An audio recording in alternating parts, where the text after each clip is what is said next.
Hello, and welcome to The Massage, a series of conversations on culture and technology. I'm Andrew McLuhan, director of the McLuhan Institute. Today, we're speaking with Eric Francis Coppolino of Kingston, USA. Eric, thank you for joining us today. Most welcome. Glad to be here. I said of Kingston, USA as kind of a joke because whenever Americans talk about Canada, they say from Toronto, Canada. Yep. Well, actually, Kingston, USA was a movement that we had a couple of years ago to kind of portray ourselves as Anytown, USA. So I actually do or did until recently own the domain kingstonusa.com. Really? That's funny. Yeah, Okay. it's a thing. Very good. Yeah, as opposed to Kingston, Jamaica.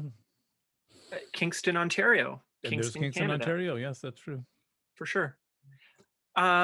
Well, this is a little different today. This is the 11th of my conversations, and they're conversational. I write some questions down and things, but it's generally just about having conversation, and it's usually audio only. But you're the second person who's requested video and audio, so we'll accommodate that. Sure. Awesome. The other person was David Perel. I don't know if you know David Perel. I don't. Okay, he's a writing guy. He's all about writing and writing online, especially. That's his thing. I bust his chops a little bit here and there because he says writing, and he really means typing. But anyway, I think that evokes the Truman Capote line, right? Yeah, you know this one. Which I try not to pull out every time that that's comes not up. writing, that's typing. Okay, thank you. You saved me the trouble there. How are you?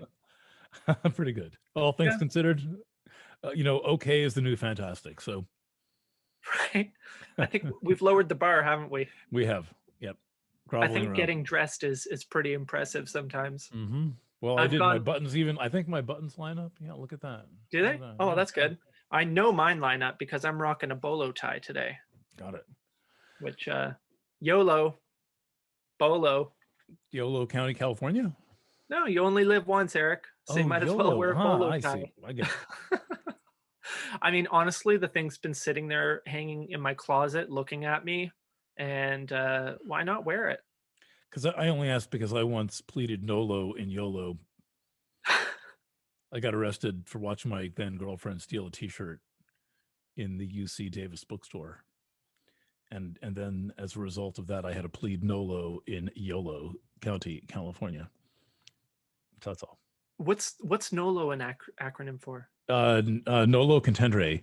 It's kind of, it's sort of like a guilty plea, but it's sort of not. It's one of those legal fiction bullshit maneuvers. Gotcha. That I haven't figured out the true deep meaning of, but this is 29 years ago.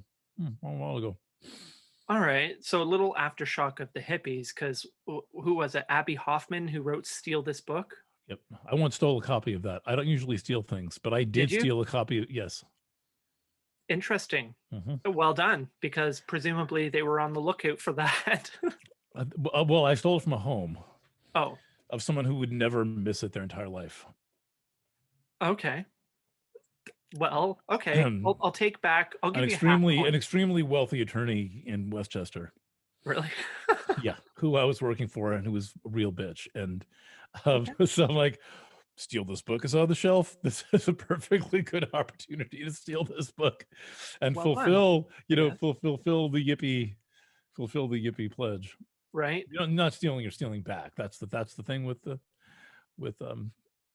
Abby Hoffman. It's like, you're not stealing, you're stealing back. When you steal from a corporation that's stealing from you, that's not really stealing. This is his rationalization. Gotcha. So it's kind of a decolonialism type thing. I guess you could say that. Interesting. So I decolonialized a copy of Steal This Book. I've still got it somewhere. I was just, that was my next question, is if you still have the book. Probably. Was it worth stealing? Well, it's an artifact. Okay. I believe in artifacts. Why do you believe in artifacts? I think that it's fun. It's fun to have the things that were physical history. I like physical history in the form of books in particular. Yeah.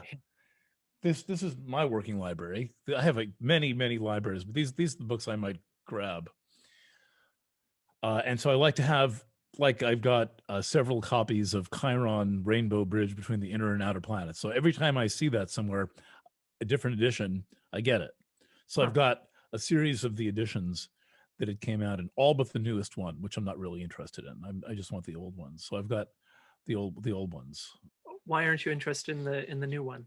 For some reason, I'm just not. Okay. It's not. It's like, but yeah, it's the new one. It's just put out for marketing purposes mainly. New cover, slightly revised the title.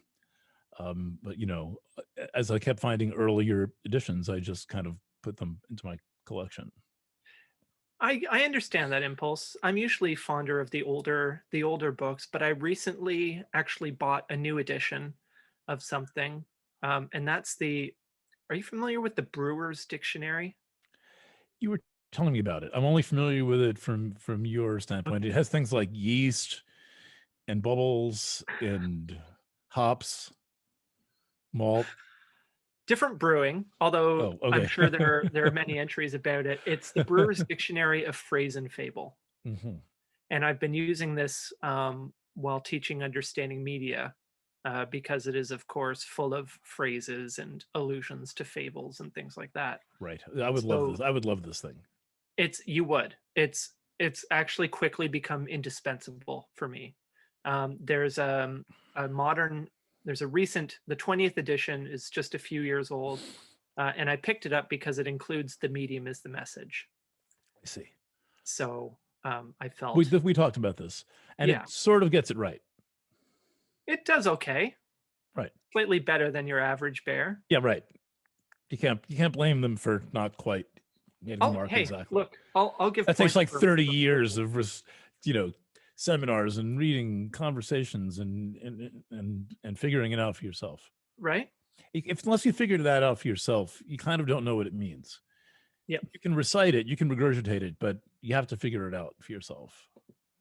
Well, I here's a think. question. What is your favorite or most reference book? If I turn to the Brewer's Dictionary a lot, what do you go for?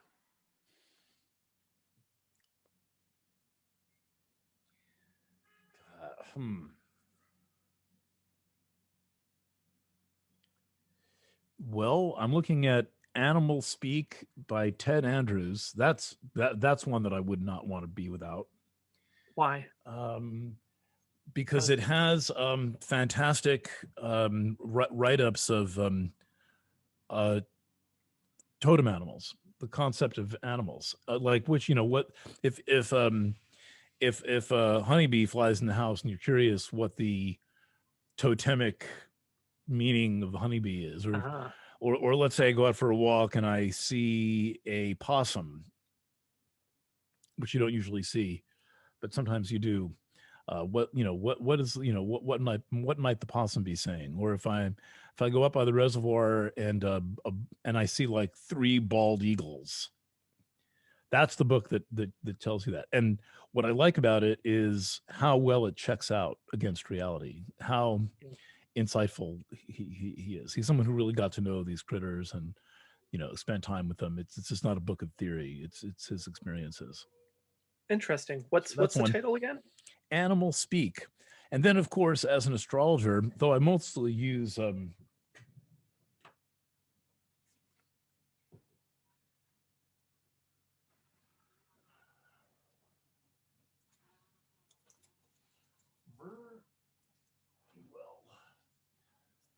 see, so astrologers Here we go. don't really use these much anymore. They don't. I know I don't, but if I think to, I do. This is the book of the positions of the planets' places. Right. And so now this is all done by computer, as was this book, but it's still a visual reference. And this was my very first one that I got on my birthday in 1994, the day that I chose to study astrology. So this was the exact one that I got, the Rosicrucian Ephemeris. So this is a Rosicrucian, even. Rosicrucian. Yes. So that's one. And then I'm always I'm always I'm always dipping into this. This is the one that Marshall wrote personally for me. Thank you, Marshall. Thank you, Grandpa. I appreciate it. It was a love letter to me. For those listening, you're holding up a copy of Copy the of the relation of environment to anti-environment. anti-environment. Yes, and I've got my typescript of Wow. this somewhere, stapled several times, stapled and unstapled. So, you know, one of the secretaries was copying it over, copying it off, and then restapling it, and then prying the staple out and putting it back in. So somewhere that'll pop up, which is one of my most important McLuhan guidebooks, because I'm basically kind of, I feel like the living incarnation of anti-environment. Why do you say that? For those in the listening audience, Andrew knows the answer to this question, but he wants me to give it in a creative way. Because pretty much in everything I do, I not intentionally, in other words, not like because I just feel like being against the status quo. It just happens that what I notice as the thing to do happens to be against the status quo. So whether it's my approach to astrology, which is very much a different approach than the dominant environment. First of all, the environment itself is completely boring. I'm the living probe into the environment. I'm the raw nerve, the canary in the coal mine. The lightning rod. Whose whole existence is to find the flaw in the system, or to basically say the thing that's plainly obvious that no one else wants to say, because if they say it, they'll be seen as saying the thing that no one else wants to say, and that's unpopular. I'm fortunately blessed with not giving a toss if I'm perceived as unpopular. Of course, I need to sell subscriptions and sell readings. That's not so much a matter of popularity as it is having relationships with the people who trust my work. But with everybody else, I don't care if I'm not invited to astrology conferences to speak. I'm going to say what I see, feel, and hear, and put all the satires out that I want at astrology conferences. I If was if you were invited to an astrology conference, what would you say? well, I've talked at many astrology conferences. Okay, but Uh, let's say you were invited to appear via Zoom or whatever at an astrology conference this afternoon, and you had a captive audience of modern astrologically inclined practitioners, etc. What would you say? I'm not sure. I mean, I can come up with something. It might not be the very thing that if I thought about it for a day and came up with something, you know what I'm saying? Like Yeah. if I thought about it for a day, I would come up with the right lecture. Uh-huh. Off the cuff here, I don't know if it's the thing I would agree with tomorrow. Okay. Though I think that what I find to be incredibly irritating about astrology right now is how it is so striving to be accepted and acceptable that it's not doing the thing that it's supposed to do, which is being anti-environment. Astrology is supposed to be anti-environment. It's not supposed to be accepted by the mainstream. It's supposed to be a viewpoint into something that is deeper than you can see in the world. And so, for example, it seems like a solid 99% of the astrology community is pro-vaccine and pro-mask, and believes in the whole COVID narrative, and believes that there's a virus, but you do not see analysis astrologically of whether that's true, arguments on both sides of the story. And as astrologers, we're supposed to be judicial in our assessment of things. We're supposed to weigh and balance the evidence on both sides of every important issue, and not just go along with the prevailing narrative, especially to seem popular, Right. especially to seem acceptable to society. Interesting. So that's one issue, and there's a few others like that. I mean, astrology has. I've been around long enough to see a long story arc, and also go through many. The late 20th century and 21st century have moved fast, And there were many exciting things happening in the late 20th century with astrology, and they are all but gone now. And astrology has become a kind of a, well, I call it conservative Republican fundamentalist astrology, because it is, there was a, a movement begun by three guys named Robert, Hand, Schmidt, and Zoller. Really? Rob, and Rob. Yep. Project Hindsight.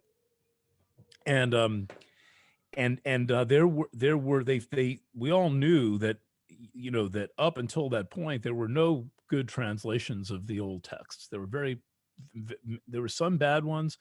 A lot of it was just laying around in Greek in the libraries and part of larger collections of things, and people not able to translate them, first of all, or particularly concerned about what they said. And so they started a movement of retrieving these texts and started to translate them, and to some extent learn languages to do so, and started republishing them. Mm. And then this was latched onto by essentially astrologers born in the 80s as being the one right true way to do astrology, and that anything that didn't comport with that was basically wrong. And that meanwhile, at the same time, the first phase Project Hindsight conference was in 93.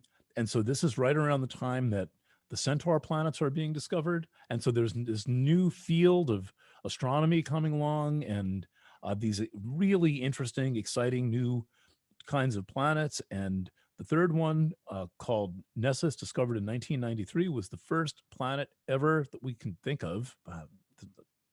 There's not much competition, named by astrologers, named by the Astronomical Union at the suggestion of astrologers. Mm. So there's all this exciting stuff happening, but Is that like fan fiction of the astronomy world? I wouldn't say that. No, more like this. There's a cycle of myths, for example, with the centaurs. With whatever became of Chiron. How did that happen? That happened by a series of events, and the series of events tell a story, and they reveal a kind of a structural, a structural approach to understanding the myth, rather than just a content-based approach to understanding the myth. And but meanwhile, this is exciting stuff happening, and for the most part, over the next few years, astrology just abandons this. It ceased to be interesting. And then the thing that to most people, there's still a few holdouts who are looking at, but there's 750,000 catalog planets orbiting the sun. And while this is happening, the adherence to the retro, this digital retrieves medieval, borrowing from Mark Stallman, and hi, Bob, if you're watching. Got to say hi to everyone. It, instead of going forward into this crazy, interesting territory of planets being discovered beyond Pluto, orbiting our solar system, not exoplanets, the model of our solar system changed to have to accommodate a whole region of space where Pluto is. And then lots of planets in orbits, kind of these elliptical orbits crossing the orbits of things like Saturn and Uranus and Neptune, right? So there's things on crazy angles, and it's like interesting stuff, really, and psychologically, spiritually, mythologically, the whole bit. And astrology just went in the direction of conservative, Republican, retro, digital retrieves, medieval astrology. So if they were clinging to a structured, ordered concept of the universe where there's an answer. You work the chart out and you are told definitively you're going to die, or you will not be a nurse, or you will be a nurse, or what. Interesting. And so it went away from the humanistic movement of the 1970s and the psychological astrology movement that began by Dan Rudyard in that era, and the client-centered movement where you hear from your client, And then I noticed at the conferences, all they ever had at the conferences was astrologers. Well, why not invite a therapist to speak at the conference? Why not? Why not? I was said get Tristan Taormino, Taromino, the anal advisor. She's a fantastic. Well, she's the nephew of Pynchon, niece of Thomas Pynchon. Uh-huh. Very, very intelligent woman. Huh. And so she kind of went on she made a career for herself of uh teaching sex, basically. So, but she's wicked funny. She's a great writer. She's nice to look at. Get her to be the keynote speaker at the conference. Shake the freaking tree up a little bit. But no. So astrology, for all of its being all about the future and predicting things and all this stuff, is basically just stuck and boring. And now you've got all these stuck, boring. And is that just North American, or is that It seems the to be world in over? Europe. It seems to be in Europe also. It seemed the European astrologers also seem to be, at least the expats. I don't really know what's going on among, German astrologers in Germany now, but there's been a lot of interesting astrology out of Germany that I've learned, but I still don't think it's the mainstream. I still don't think it's Yeah. the dominant approach to astrology, which tends to just be stuck with like 9 planets, basically the same, or 7 planets in the case of these methods that predate the discovery of Uranus. And so they're not equipped to deal with modern questions in a modern context. They're not acknowledging the environment has changed. Mm-hmm. Right. So you've got a bunch of astrologers using 9 or 10. Some of them are like real generous and let you use Chiron and Eris. Okay, wonderful. Now we're up to 11. And many just use 7, but there's 750,000 cataloged bodies orbiting our sun, Kuiper belt objects and That's asteroids. And it's crazy. It's amazing. I'll send you a diagram of see if I've got this thing handy. What's the button on your shirt, Eric? It's a picture of Andy Warhol. Oh. And it says, your 15 minutes are up. And that's my message to the greater metropolitan world. Okay. You're done. Get out the stage. The Gong Show, remember that? Yeah. An interesting idea came up there when I asked you if you were to give a speech. There's a book that came out, well, it's over 100 years old, I think, called Imaginary Conversations. But I'm now obsessed with this idea of imaginary speeches. Have you seen the imaginary interview with Marshall McLuhan from Wired magazine? Oh yeah. Okay, I got it in a box. I'm trying to find. I'm trying to find that issue. I got it. You did? Oh, I've got it. Oh, it's a little dear these days. I can either copy it and send it to you, send you the original, or send you the copy, whatever you want. Leave me the original in your will, Mark. It's not that important to me. I wasn't looking for that. I was looking for the cover of Wired magazine with injectable nanoplasma on the cover, a glass of injectable nanoplasma. This comes out right after 9/11. And they're like, this is the stuff. It's an injectable computer. Yes, we can inject it into your body and turn your body into a computer. And I thought this to me raised all kinds of ethical concerns. The idea that I'm a Mac or I'm a PC, for example, which one are you going to get injected with? You're going to be OS 10 or are you going to be, Windows 9.8? It seemed to raise every ethical red flag at the time. And now we are in the age of injectable nanoplasma. An mRNA vaccine, quote unquote vaccine injection, is injectable nanoplasma. It's taking over. It's a set of instructions. It's described by its maker, Moderna, mRNA, Moderna. That's what that stands for. That's what that company stands for.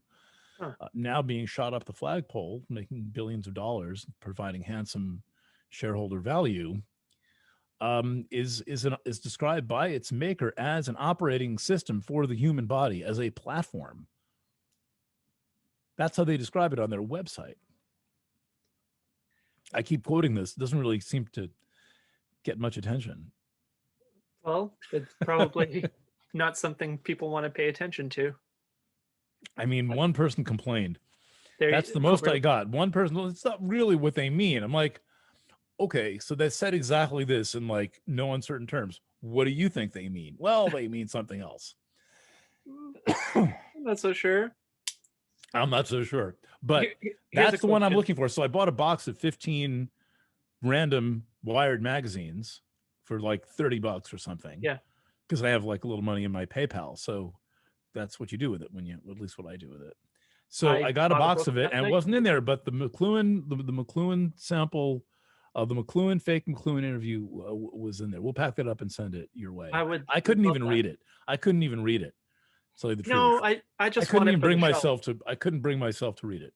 I just want it for the collection. It's, Yeah, where they named Marshall McLuhan the patron saint of Wired and all that. I'm not sure that. I think that was long before that. They named him the patron saint on the masthead Yes. and in the bottom. Yeah. But the article kind of argues for the irrelevance and stupidity of some of his ideas. I'm like, okay, Oh, well, oh, that's a whole Condi.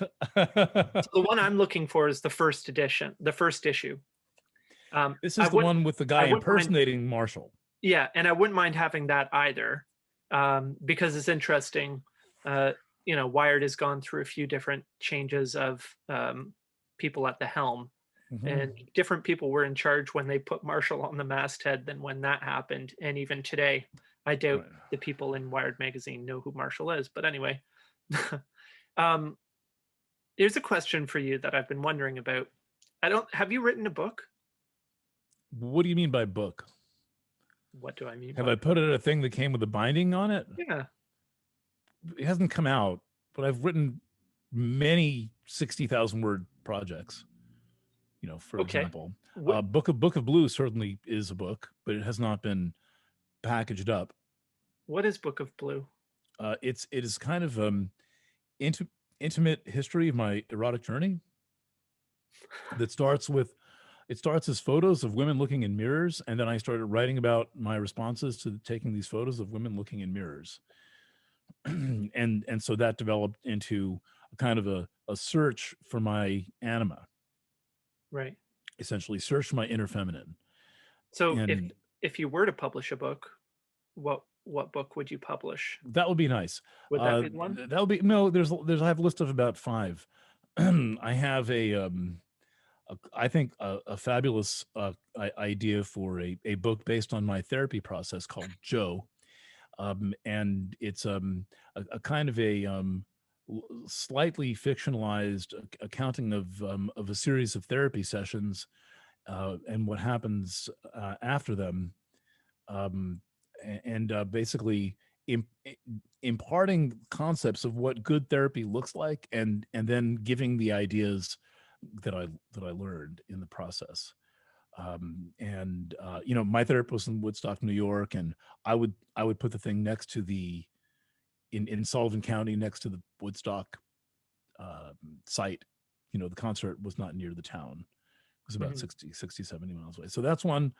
um, I have a fantasy fiction one that I actually have a nice sketchbook to put it in, because I go to this piece of land that tells me stories, and it was this hippie haven from the 1960s to the 1980s, and was just like this scene with a stream and waterfall and woods and campsites. And I'm one of the last people who roams there freely because I'm friends with the owners, but I'm walking amidst fire circles, and my friend who owns it took me out, showed me how you find campsites, like leftover unbroken down campsites from God knows when 1982, Really? and stuff like this. And the land just tells me stories.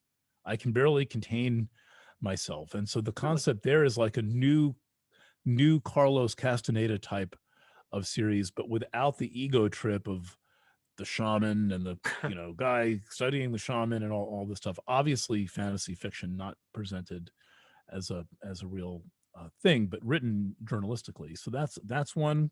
That's interesting. And then and then I've got one that you can find on planetwaves.net, that if you scroll down to the very bottom of planetwaves.net, it's I'm about 11,000 words in. My life as a horoscope writer.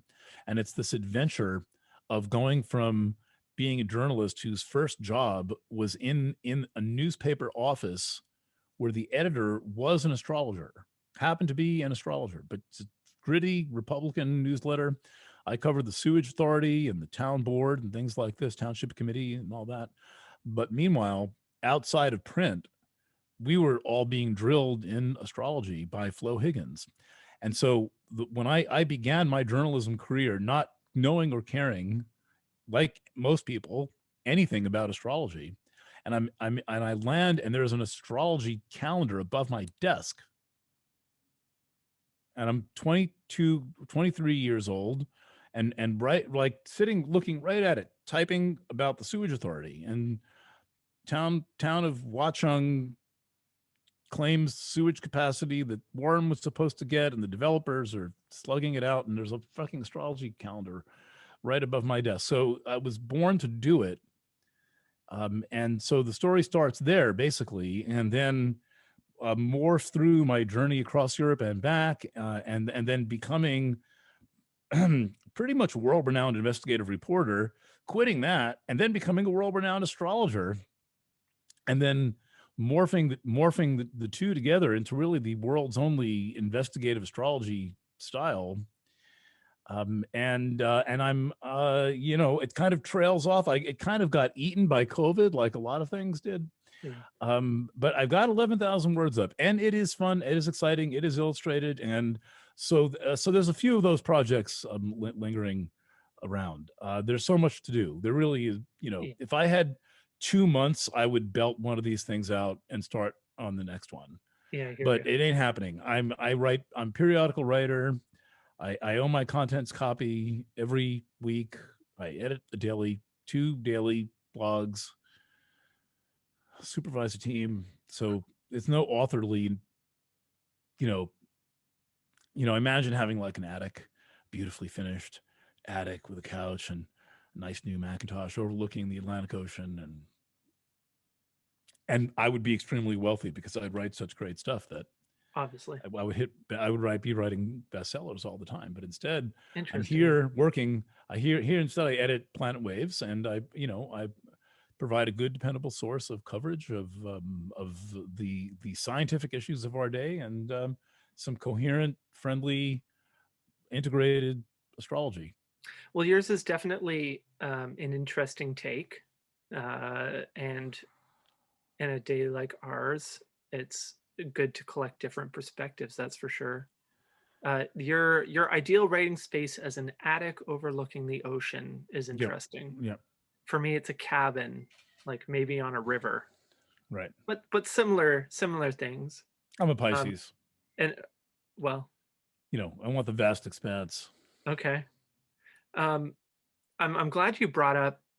You started out as a reporter, investigative reporter, Garden variety municipal reporter. right? I had done Moved investigative into before then. I had done some investigative pieces before then, yeah, but out of college, I landed a job as a garden variety, a job that barely exists anymore, by the way. yeah, Garden variety municipal reporter assigned to one town, right. Warren, New Jersey. Sorry, Warren, New Jersey. Warren. Okay, Warren, New Jersey. And I got to know Warren, New Jersey. I made it my love in my life. I did it. it's interesting that you became an astrologer on your birthday. That seems auspicious. Well, I don't know if I became an astrologer so much as that was the day that I r- reached the point where I needed to know how the New York Post horoscope was written. Okay. So, my encounter with Flo Higgins got me interested in esoteric stuff. I was already working on A Course in Miracles. So I was working on kind of a spiritual training program. That's Course in Miracles. It's Yeah. spiritual psychology. And, it's kind of like a crash course in the Holy Spirit. Okay, that's good. So that's sort of like the deepest level. But then I met Flo and I started getting Viking runes and tarot cards and like experimenting with divinatory stuff. But I couldn't see the use for astrology. It seemed extremely complicated and incomprehensible and borderline bullshit. And then someone at some point, when I was busy doing the worldwide contamination series of stories, if you're curious about those, dioxindorms.com, they're all up there, dioxindorms.com. It's not a particularly pleasant experience, but it's interesting. In the middle of that, someone said, you really ought to read the New York Post horoscope. You'll like it. Patrick Walker was the writer. And so I started picking up the New York Post horoscope, tooling across the countryside. I'd stop at Stewart's, pick up the local, candy shop type of thing, convenience store. And every night I would, whenever I'd buy the New York Post horoscope. And it was so good. I couldn't believe how good it was. It was What made it good? The quality of the writing, Okay. the depth and sensitivity of the insights, and the timing of the information given by the astrologer proved to me that not only was astrology real, but then in the right hands, it was really relevant. And to me, it seemed eminently practical that you could flip open the New York Post and read 50 words and get some useful, helpful information. Helpful. It wasn't just it was accurate or cute or whatever the hell people read horoscopes for. I don't know. But I know how to read. This is the thing. I know how to read, and I know myself, and I'm fascinated by newspapers and ink and paper. So here this thing is on ink and paper being written for, how many millions of people are reading a syndicated horoscope column, but it's like bang on relevant information for me every time I pick the thing up. So after a year and a half, 2 years of this, I'm like, how the fuck does he do this? There's got to be a way. Because that's impressive. It was really good. And I knew from Flo Higgins, you have to have an ephemeris. If you're an astrologer, you have to have this thing. Look, tells you everything you need to know. See? So I bought one of these. Let's see if there's any notes in it from 94, because I did this in 94. And so every night I would sit in my girlfriend's bed in her futon on the floor of her mom's house in Woodstock. And after getting done with an exciting day of writing about toxins, would figure out why he said what he said. He'd always leave a couple of notes in. He'd always say, with Venus moving into the dynamic, the dynamic creative angle of your chart. So, okay, Venus changed signs. Okay, great. That means fifth house. That means whatever house. And then I would figure it out. And then they did this for a while. And though I read some other things, mostly I learned astrology from reading the Post. And then a year later, I'm like, all right, time to write one of these things. So I sat down at my Mac 2CX. I banged in 2 columns. I called the local entertainment rag called Free Time, which I love the name of that thing, Free Time. And I said, you interested in a horoscope column? I'll trade you advertising space. And the editor said, sure, send it over. That was it. Huh. And so began a journey. And within 94, within 5 years, I was writing in the papers that Patrick wrote in earlier in his career. Really? British tabloids. Because my column first hit in England, AOL UK. And when American Online, back in the day, Mystic Gardens, keyword Mystic on AOL. So anybody could read it world over, keyword Mystic, anybody with AOL, the entire world could go to keyword Mystic. And then suddenly I was big in England. This is the place where the best astrologers are.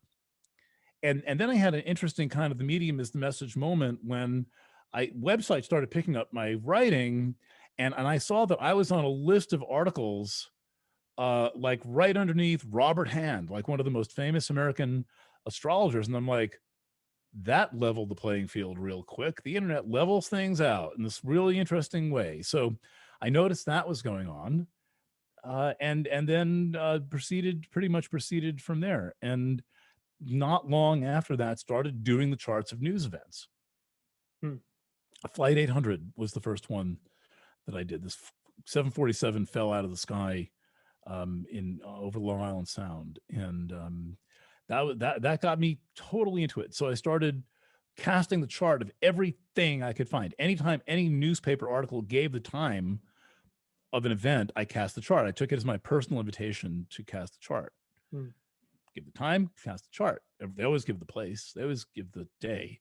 So if the time was listed, I would cast the chart. And from that, I learned a thing I didn't know how to name: mundane astrology, the astrology of worldly affairs. And so from very early on, I was studying the charts of things that happened.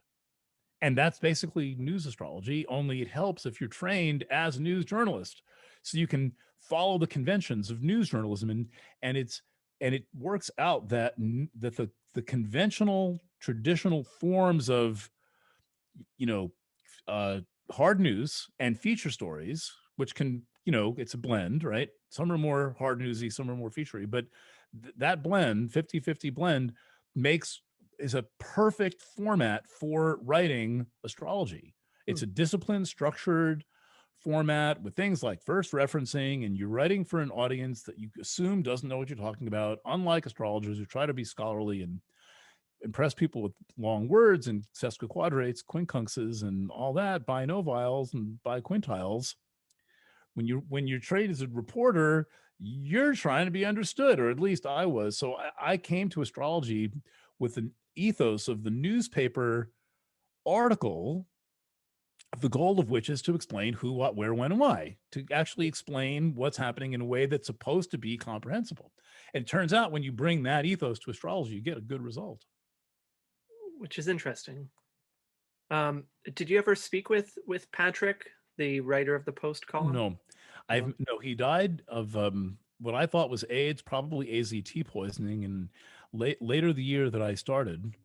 And then I met many people who knew him, though. As I worked my way around the British astrological scene, I've probably met 5 people or corresponded with 5 people who knew him. And so I learned bits and bobs about him. And I became friendly with his successor at the New York Post, Sally Brompton. And we corresponded for about 10 years until we lost touch. But I learned a lot about him, and then I worked for Jonathan Kaner, who worked first for the Daily Mirror and then the Daily Mail when I was with him, and he knew Patrick. And so Patrick said things to him that Jonathan passed on to me. And yeah, so no, never met him directly, but I kind of got in. I didn't realize he was dying from these being poisoned by antivirals. He was looking for someone, like looking for a successor of some kind. Nobody wanted it. Nobody was interested. Sally ends up getting it, just kind of half fought for it, half dropped in her lap. And she's been fantastic. I mean, she is good. New York Post Horoscope is still the best thing. It's really the only astrology I'm interested in reading. I do not like reading astrology. I think it's almost all a bunch of completely boring horseshit with nothing to say for itself. It barely vindicates its own existence. But there's a couple of people whose work I respect. Okay. Basically, they're close friends of mine: Melanie Reinhart, Dale O'Brien, anything Rob Hand writes, and the Patrick and the Sally Brompton Horoscope in the New York Post. But that's pretty much all I read. I correspond with my friends, but I would say that, over the past 10 years, 99% of my astrology reading consumption has still been the New York Post Horoscope. So the more things change, and I still check it every day. It's fucking great. It's got something interesting to say, something that helps me, something worthwhile, and teaches me some astrology every day. Because she's a real pool shark. She really can, like, whoa, that's a good rebound. How did you do that? And you've had 3 drinks. And so...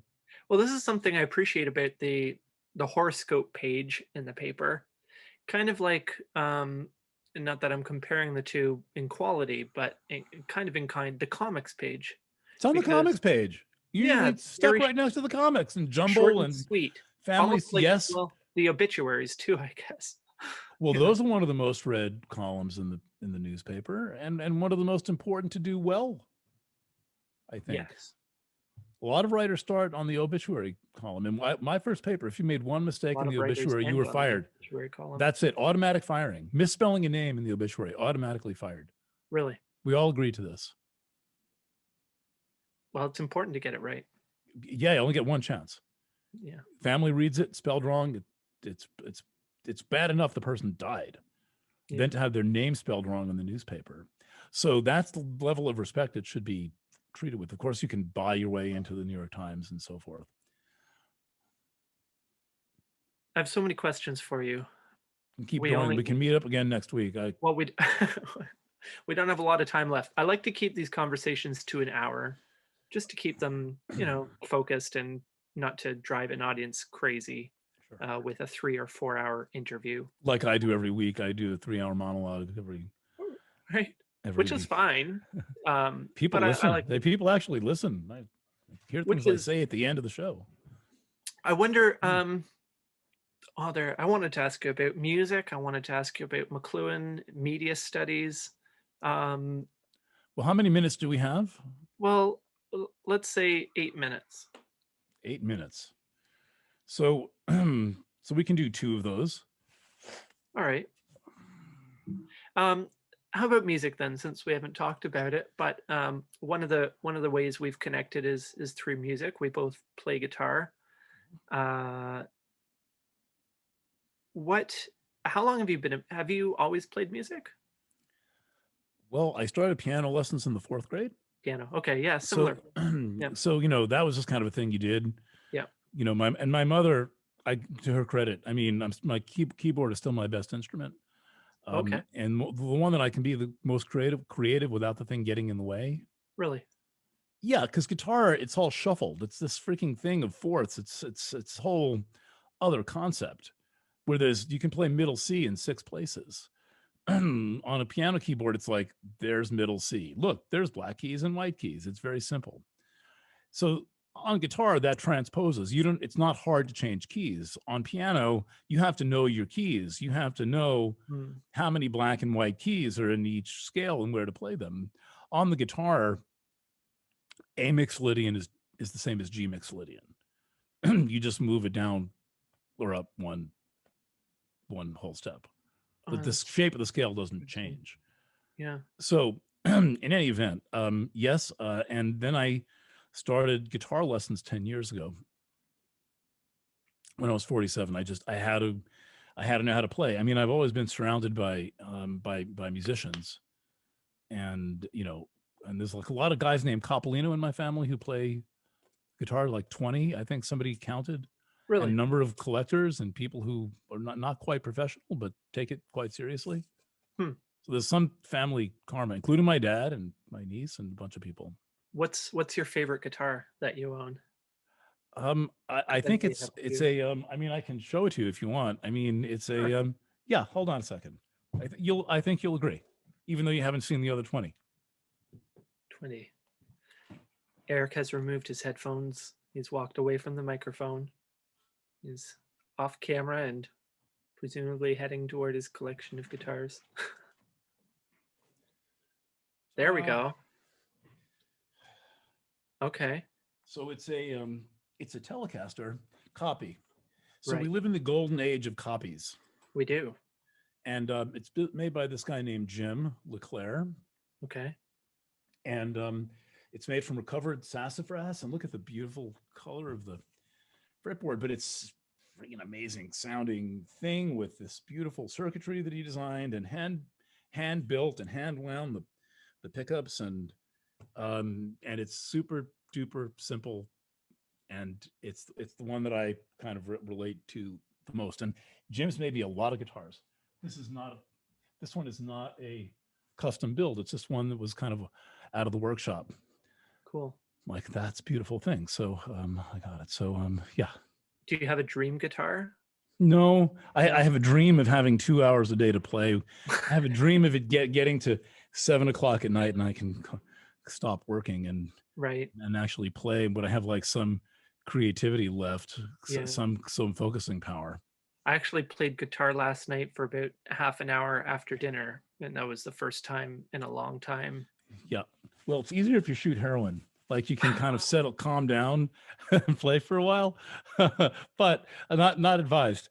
But yeah, yes, it's challenging, and it's not a time thing so much as it is a bandwidth thing. And it's hard for me to go from like type A editor, organizing, managing, solving problems, and doing all this work with language to then completely switch hemispheres and get the other hemisphere going. But probably would be very healthy for me as an activity to end my day with, so I can sort of quiet down that right hemisphere. Yeah. Which is it, left hemisphere? Which is the one that's all the reason, logic, language, problem solving? Left. Right, that one. Yeah. So Yeah, there you go. I miss getting together with friends and not quieting down, but turning up Right. and jamming and making noise. And I'm looking forward to doing that again for sure. Mhm. Maybe as we wind up, I gotta say, you look and you sound pretty well. Oh, well, Um, thank you. a year plus into the new world, the plague. The What's the digital plague. what's uh, what's gotten you through? What's getting you through? Purpose, Yeah. a sense of purpose, Hmm. a sense of at times feeling like the only one running with the torch of the story, and possibly the only person understanding the depth and extent to which this entire thing is a phenomenon of digital and nothing else. Digital consciousness, digital stupidity, a digital virus that exists only in silico form. Please prove me wrong.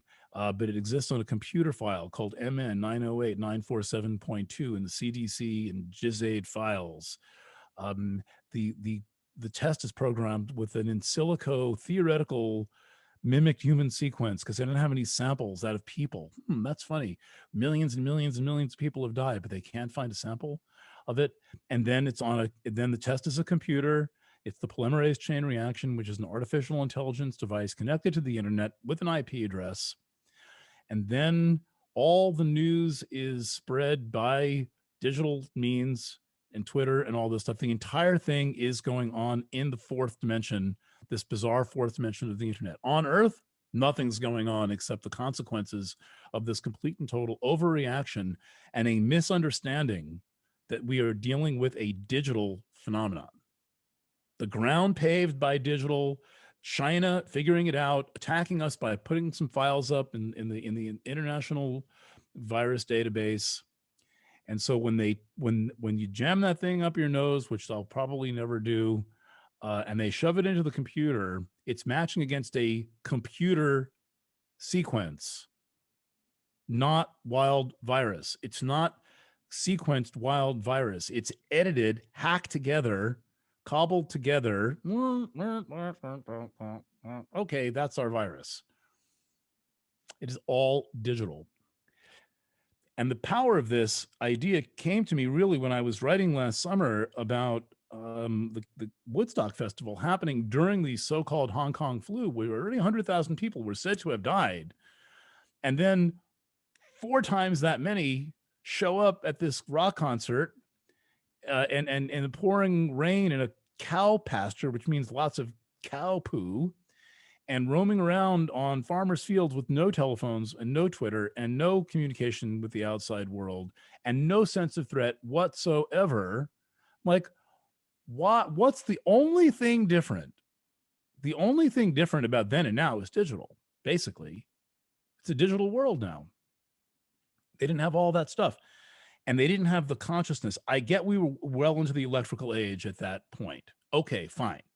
But still, digital is a whole new special form of rank insanity and full habitation on the astral plane.